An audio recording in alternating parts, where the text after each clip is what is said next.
여러분은 글쓰기를 잘 하는 편인가요? 요즘 시대에는 이제 글쓰기가 별로 중요하게 다뤄지지 않는 것 같습니다. 그나마 SNS에 글을 편하게 올리는 정도, 뭐 그것도 이제 페이스북이 대세일 때는 좀 글을 쓰는 분위기였지만 이제 인스타그램 사용자가 더 많아지면서 이제 글보다는 이제 사진 중심으로 SNS가 활용되는 것 같습니다. 예를 들면 이제 사진 한 장, 뭐 사진 몇 장 올리고 한두 단어 혹은 짧은 문장으로 그날의 느낌이나 어떤 기분을 표현하는 정도가 이제 대부분의 사람들이 글을 쓰는 모습인 것 같습니다. 그런데 만약 여러분이 좀 더 긴 글을 써야 한다면 여러분은 어떻게 글을 쓰십니까? 물론 쓰는 글의 목적과 종류에 따라 다르지만 이제 어느 정도 양이 있는 대부분의 글에서 글을 쓴다고 할 때 굉장히 중요한 몇 가지 원칙들이 있습니다.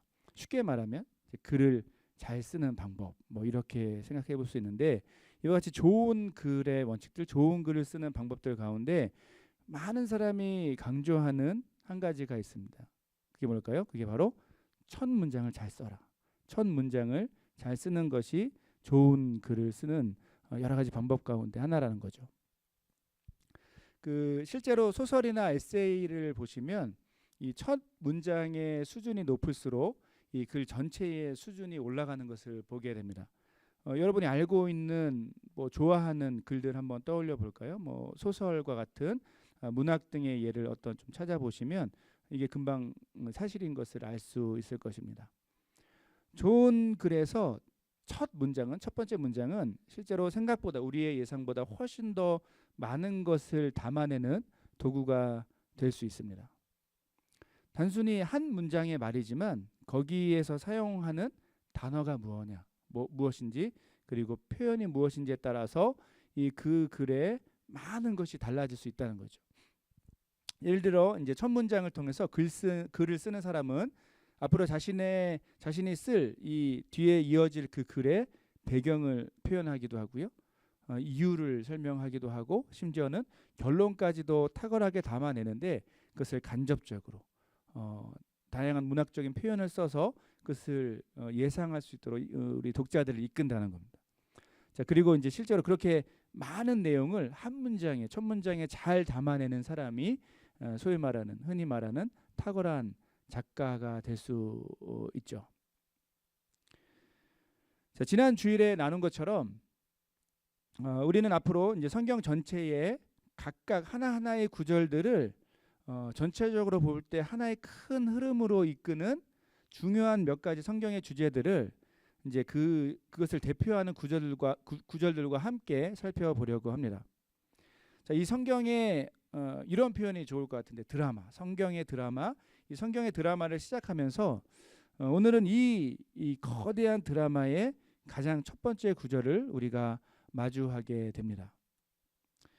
자, 그런데 방금 설명한 것처럼 이 좋은 글에 대한 설명에서 알 수 있는 것처럼 이 성경 전체의 가장 첫 문장은 우리가 그동안 알고 있었던 것보다 훨씬 많은 것을 담아내고 있다는 사실을 생각해야 합니다.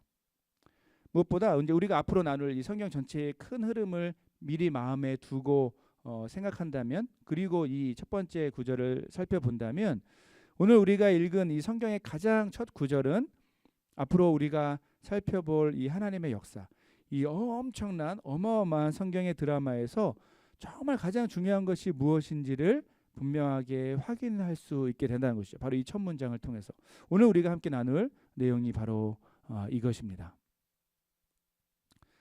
오늘 우리가 읽은 본문은 어쩌면 성경을 한 번도 제대로 읽어보지 못한 사람들도 다 알고 있는 내용일 수도 있습니다.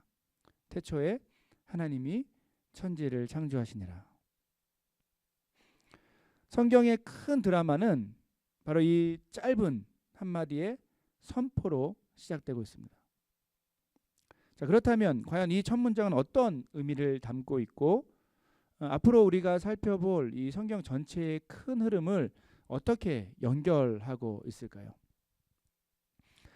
사실 오늘 본문 이 창세기 1장 1절의 내용은 그 내용 자체는 그것이 무슨 의미인지 그 자체가 무슨 의미인지를 이렇게 깨닫는 것은 그렇게 어려운 일이 아닙니다. 말 그대로 하나님이 천지, 온 세상 모든 것을 만드셨다는 것입니다. 자, 그런데 중요한 것은 이 말 안에, 이 선포 안에 담겨 있는 혹은 전제되어 있는 내용이 무엇인지를 우리가 더 깊이 묵상하고 그것을 더 깊이 생각해 볼 때, 그것을 깨닫게 될 때, 여러분 우리는 비로소 그 뒤에 나오는 이 첫 구절 뒤에 나오는 모든 내용의 중심점이 무엇인지를 올바르게 이해할 수 있게 된다는 것이죠. 오늘 우리는 그런 의미에서 이 성경의 첫 구절이 담고 있는 깊은 의미를 크게 보면 한 3가지 정도로 정리하고 이제 앞으로의 내용을 이어가려고 합니다. 자, 첫 번째로 창세기 1장 1절은 온 세상의 소유권을 분명하게 밝히는 의미가 있습니다. 쉽게 말하면 온 세상은 바로 하나님의 것이다. 온 세상은 바로 하나님의 것이다 라는 것을 강조하고 있죠. 이 말을 다른 방향에서 이해하면 이런 겁니다. 온 세상이 창조주 하나님께 의존되어 있다. 그분께 의탁되어 있다. 그분께 기대어 있다라는 의미가 있죠. 구체적으로 이런 것입니다. 온 세상의 존재 이유가 뭡니까? 온 세상이 존재할 수 있게 된 이유가 뭡니까? 하나님입니다. 온 세상이 유지될 수 있는 이유도 하나님입니다. 그리고 온 세상이 존재하고 나아가는 목적 역시 하나님이라는 사실입니다. 하나님이 허락하지 않으면 존재할 수도 또 유지될 수도 없는 것이 바로 이 온 세상이라고 오늘 성경은 말하고 있는 것이죠. 이 온 세상이 존재한다는 것은 하나님의 특별한 목적이 있기 때문이라는 것이 이 단순한 이 선포의 확대된 의미라고 할 수 있습니다. 여러분 실제로 기독교 신앙에서 그리고 우리가 앞으로 계속해서 살펴볼 성경 전체의 흐름에서 이 사실들을 아는 것은 굉장히 중요합니다. 단순해 보이지만 이 사실들을 마음에 새기는 것은 정말 중요합니다. 놀라운 것은 이 사실들에 대한 인간의 태도에 따라서 그 사람의 신앙이 출발할 수 있는지, 시작될 수 있는지, 유지될 수 있는지, 그렇지 않은지가 달려있다는 것이죠. 이런 겁니다. 참된 그리스도인이 되기 전에는 모든 사람이 자기가 자기의 삶의 주인이라고 생각합니다. 자신의 인생의 문제에 대해서, 삶의 방향에 대해서 자기 의지에 따라서 선택하거나 결정할 수 있다고 생각합니다. 하지만 여러분, 기독교 신앙은 자신의 삶이 나의 것이 아니라는 그 사실을 인정하는 것에서 출발합니다. 자기가 여전히 자신의 삶에 나의 삶의 주인이라고 생각한다면, 주인공이라고 생각한다면, 여러분 기독교 신앙은 시작되기 어렵고 또 지속되기도 풍성해지기도 어렵다는 것이죠. 문제는 뭡니까?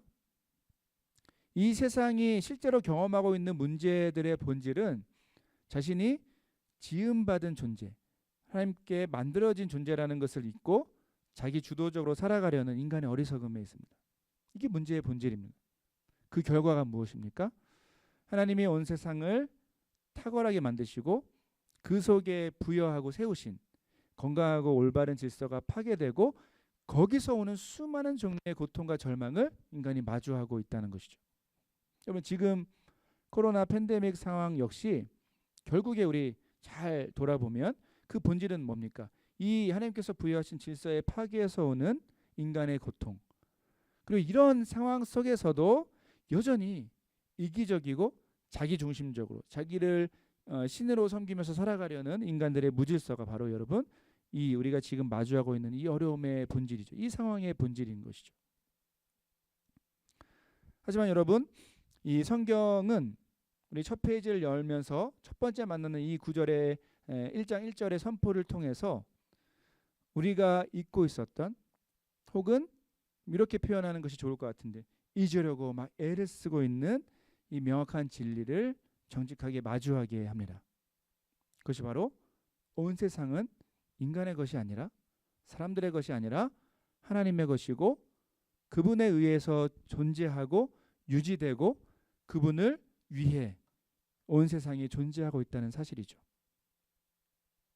여러분, 이 진리 앞에서, 이 물음 앞에서 우리가 고민해야 할 것이 이것입니다. 과연 나는 하나님을 내 삶의 유일한 주인으로, 완전한 주인으로 인정하고 사는가라는 질문입니다. 여러분, 이 질문에 믿음으로 대답하는 것이 기독교 신앙의 핵심입니다.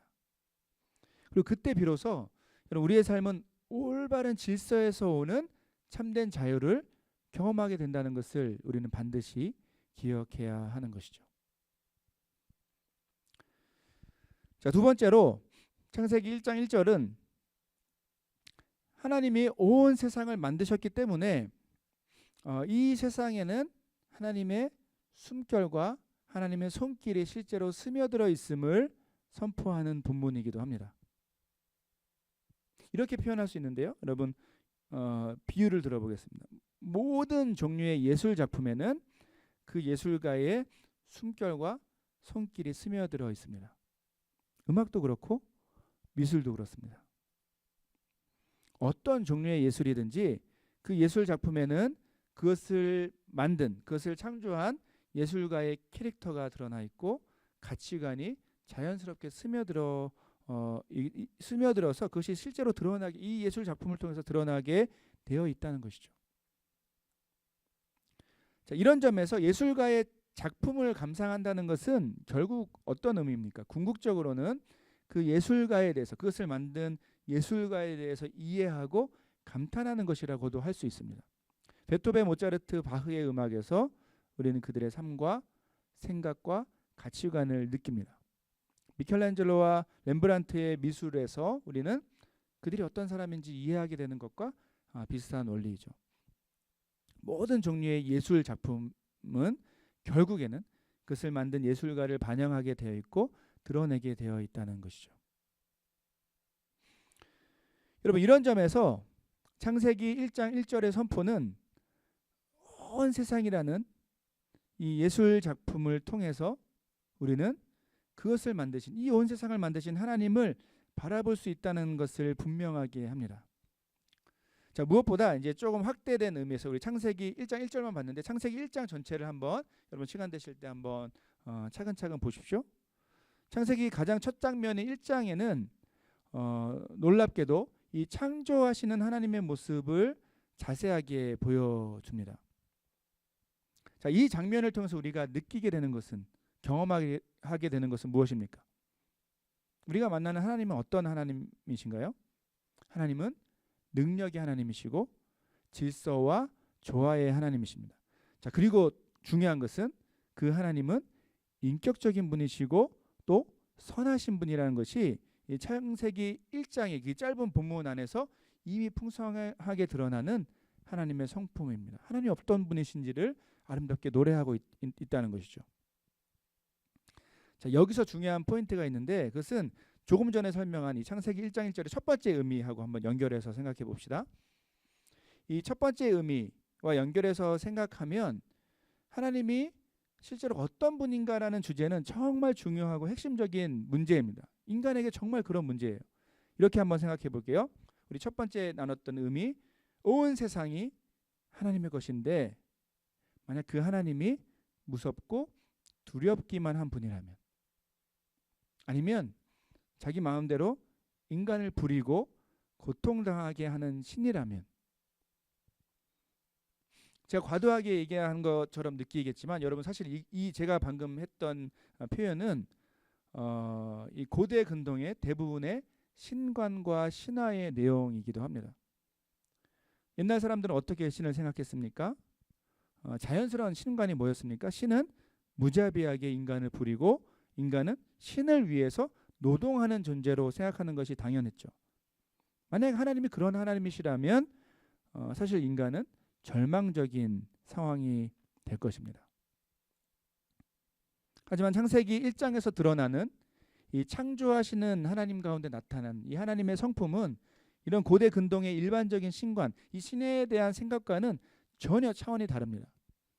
성경에서 노래하는, 우리에게 소개하는 온 세상을 창조하시고 다스리시는 그 하나님은 능력의 하나님, 질서와 조화의 하나님, 그리고 인격적이고 선하신 하나님이라는 사실이죠. 실제로 여러분, 이 하나님을 이해하고 느끼고 감상하고 누리는 것은 정말 인간에게 말할 수 없는 소망과 기쁨의 이유가 됩니다. 중요한 것은 하나님은 실제로 그런 놀라운 교제의 목적으로 온 세상을 만드셨다는 것이죠.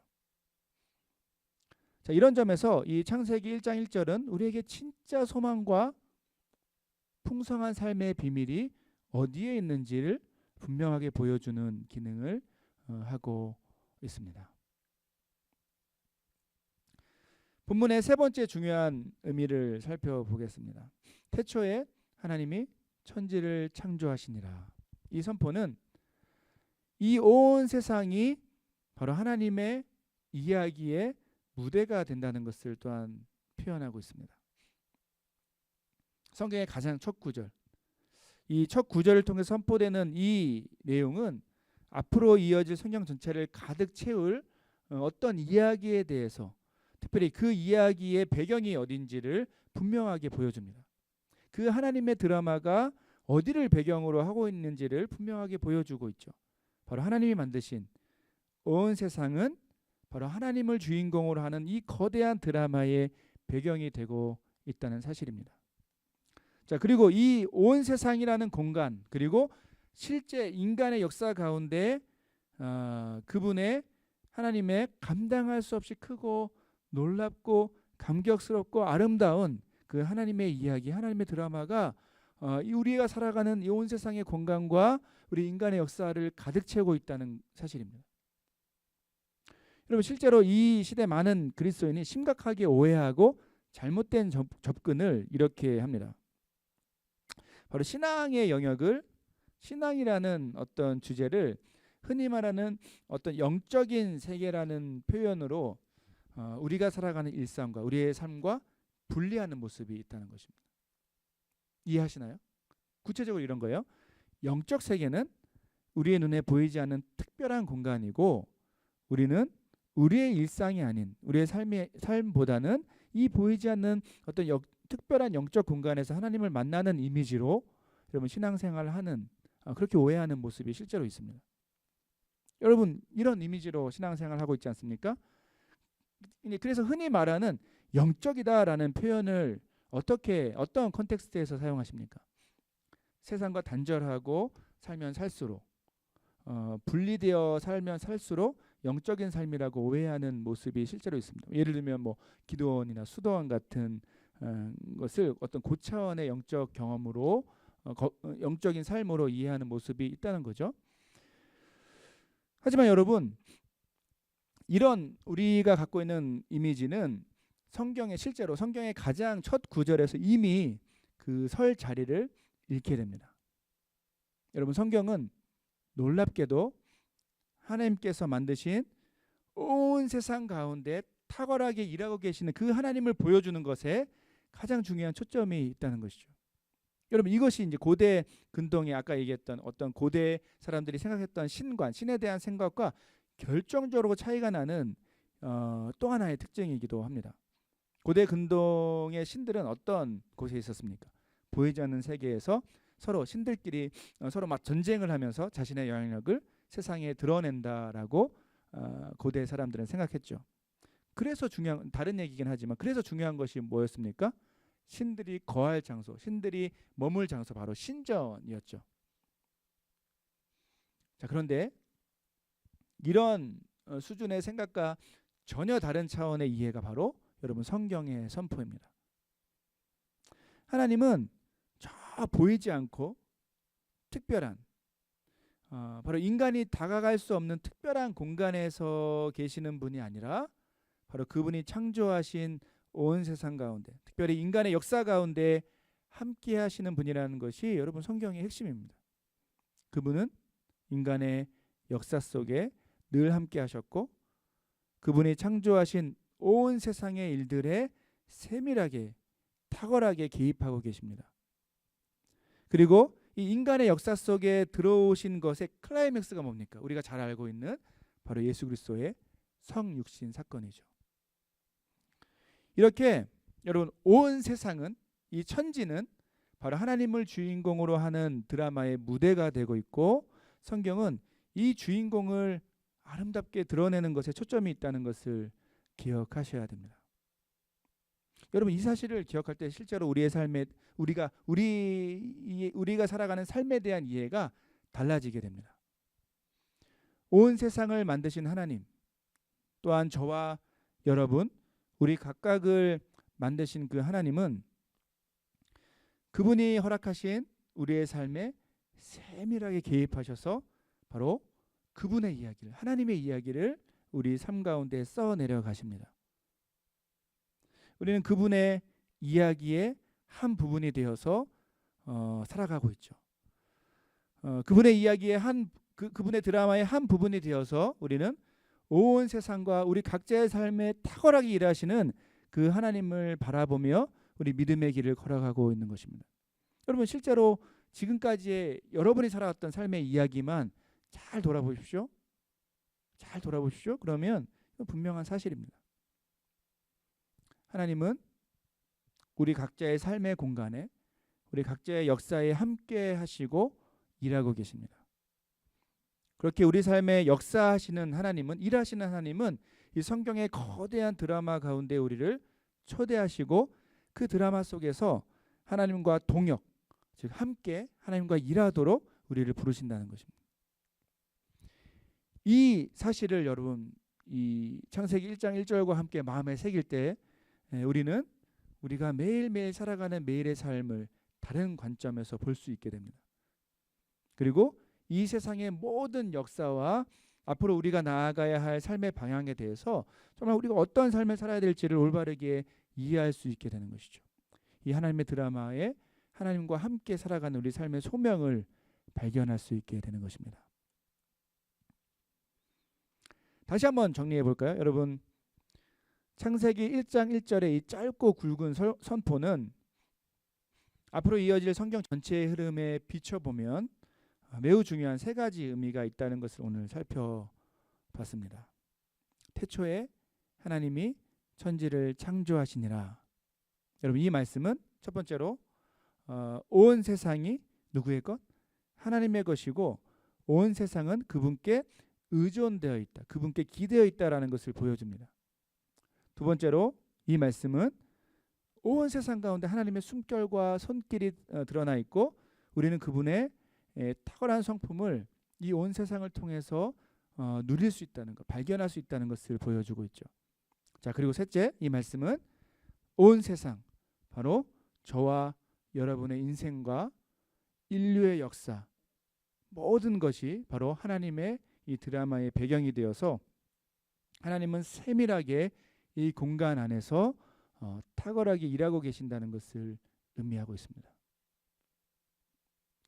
세 가지로 살펴봤는데 여러분 이 세 가지 의미는 공통적으로 모두 무엇을 강조하고 있을까요? 한번 생각해 볼까요? 떠올려 볼까요? 제가 세 가지로 얘기했는데 이 성경의 이야기에서 특별히 창세기 1장 1절의 세 가지 의미는 어디에 초점이 있습니까? 그것은 이렇게 표현할 수 있는데 성경은 바로 하나님의 이야기라는 것을 분명하게 보여주고 있다는 것이죠. 성경의 가장 첫 구절에서 드러나는 이 변하지 않는 진리는 우리가 성경을 볼 때 정말 어디에 큰 초점을 두고 가장 중요한 초점을 두고 읽어내고 이해해야 되는지를 확인시켜 줍니다. 바로 하나님이죠. 하나님이 우리의 성경 읽기에 중심이 되어야 한다는 말입니다. 여러분 안타깝게도 인간들이 하는 가장 슬픈 또 어리석은 실수와 실패는 어떤 욕심에서 비롯된 것 같습니다. 어떤 욕심입니까? 늘 인간이 스스로 주인공이 되려는, 자신의 삶과 역사의 주인공이 되려는 욕심에서 비롯되는 모습이 있습니다. 자기가 살아가는 자기 삶의 주인이 되어 보려는 욕심. 세상에서 혹은 자기 자신 스스로에게서 인정받고 칭찬받으려는 욕심, 무엇인가 자신의 탁월한 결과물을 만들어내 보려는 욕심. 여러분, 이 모든 욕심에서 많은 실수와 또 실패 혹은 절망과 좌절을 경험해 온 것이 여러분 인간의 역사를 가득 채우고 있습니다. 그렇지 않나요? 여러분은 어떠십니까?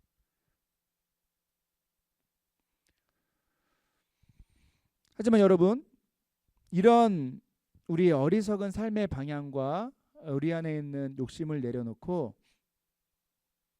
우리 삶의 이야기가 진짜 어디에 뿌리를 둬야 하는지 제대로 알 때, 그것을 깨닫게 될 때 여러분, 그때 여러분 우리의 삶에는 참된 자유와 소망이 회복됩니다.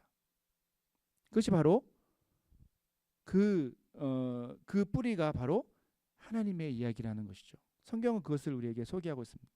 다시 말해 하나님의 이야기 속에서, 하나님의 거대한 드라마 속에서 중요한 것은 자기의 존재의 이유와 목적, 그리고 자신의 삶의 방향을 확인할 수 있게 될 때, 그때 비로소 여러분 우리 삶이 진짜 의미를 찾을 수 있다라는 것이죠. 더불어서 이 진리를 알 때 여러분 진짜 자유를 경험할 수 있게 됩니다. 자신의 삶을 자기 스스로 개척해서 막 바꿔야 될 것 같은 모든 부담에서 비로소 자유로울 수 있다는 것이죠. 이 가장 중요하고 기초적인 믿음, 즉 하나님이 온 세상의 주인이시고 온 세상은 그분의 무대이고 우리는 그렇게 일하고 계시는 하나님을 누리면서 감탄하며 살 수 있도록 하나님께서 온 세상을 창조하셨다는 것, 만드셨다는 그 약속의 이야기가 여러분 성경의 이야기입니다. 성경의 드라마입니다.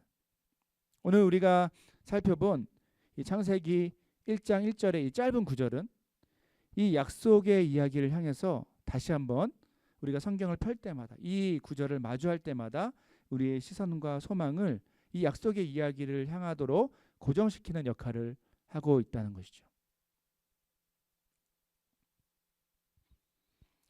사랑하는 여러분, 우리는 여전히 힘들고 어려운 시간을 지나가고 있습니다. 그래서 많은 사람이 이 시간의 의미가 뭔지, 왜 이런 일들이 우리 가운데, 이 전 세계 가운데 벌어지고 있는지 한번 해석해 보려고 노력합니다.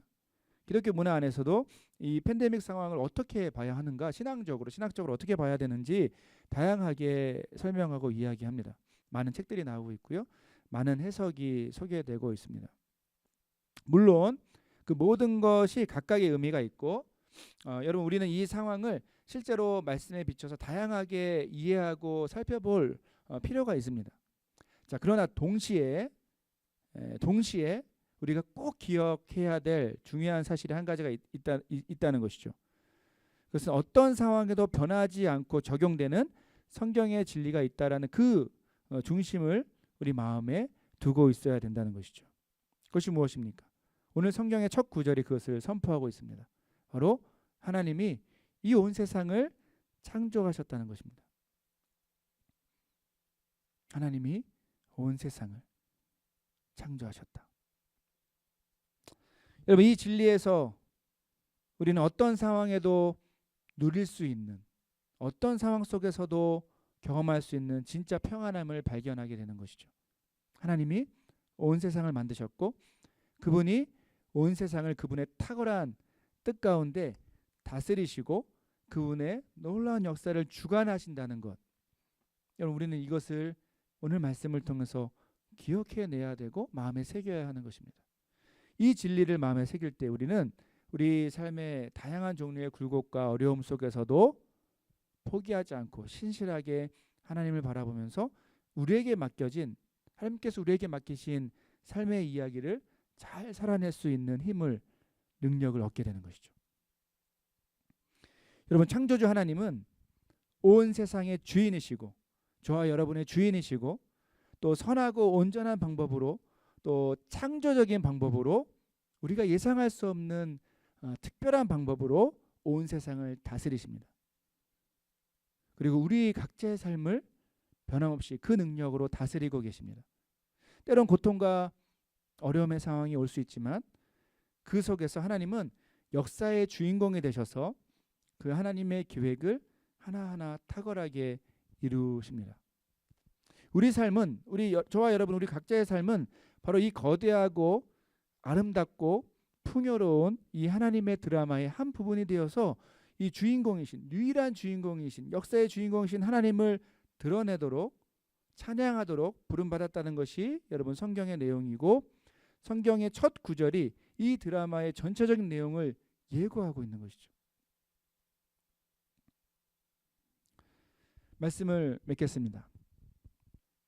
여러분, 우리 손에 들려진 성경은 바로 하나님의 이야기, 하나님의 드라마입니다. 놀라운 은혜는 이 아름답고 풍성한 이야기 속으로 하나님은 변함없이 우리를 인격적으로 우리를 초대하고 계신다는 사실입니다. 이 속에 살아 역사하시는 이 말씀 가운데 살아 움직이시는 역사하시는 그 하나님을 만날 때 여러분 우리 삶은 새롭게 됩니다. 그 창조적인 하나님을 만날 때 우리 삶은 새롭게 되고 변화를 경험하게 되는 것이죠.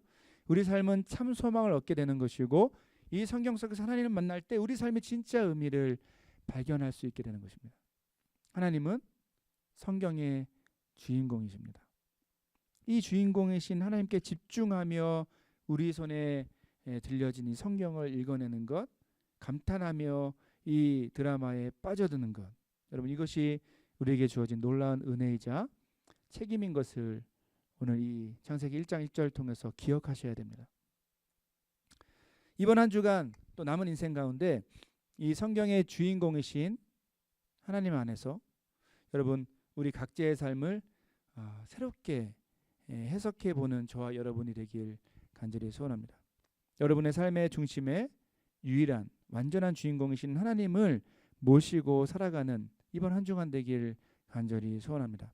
그런 우리의 삶을 통해서 하나님은 이 어렵고 힘든 코로나 팬데믹 상황 속에서도 그분의 창조적이고 선하신 뜻과 계획을 따라 그분의 일을 바로 우리를 통해서 저와 여러분을 통해서 이루어 가실 것입니다.